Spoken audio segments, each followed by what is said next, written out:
मोहम्मद सालिम कासमी साहब रहमतुल्लाह अलैह जो इस दुनिया से गुजर गए, वो सिर्फ देवबंद के एक बड़े आलिम ही नहीं थे और दारुल उलूम वक्फ के मोहतमिम ही नहीं थे, बल्कि हिंदुस्तान में इस्लाम की इल्मी, अखलाकी और दीनी नुमाइंदगी करने वालों में सबके सरबराह थे।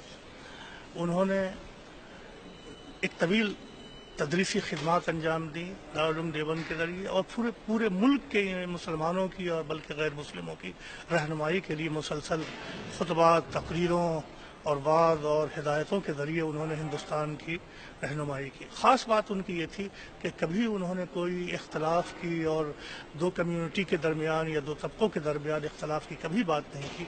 हमेशा उन्होंने इस्लाम की, इंसानियत की और मुल्क की भलाई की बात की। और सबसे बड़ी बात यह है कि एक सालेह, एक पाकीज़ा सोसाइटी तश्कील देने के लिए पूरी ज़िंदगी जद्दोजहद की। तो आज अलीगढ़ के अहले इल्म यहाँ जमा होकर के उनको याद कर रहे हैं कि ये साले क़द्रें हिंदुस्तान के अंदर महफूज रहें और मौजूद रहें, आगे बढ़ें। हम उनके पैगाम को तीन तरह से दे सकते हैं। एक तो ये कि नई नस्ल इल्म की बुनियाद पर आगे बढ़े, दूसरे ये कि मजहब की बुनियाद पर हम आहंगी हो, और तीसरे ये कि हम बहैसियत इंसान एक दूसरे की ज़रूरियात से वाबस्ता हों, एक दूसरे के दुख और दर्द में काम आएँ और एक कामन माशरा हम तैयार करें।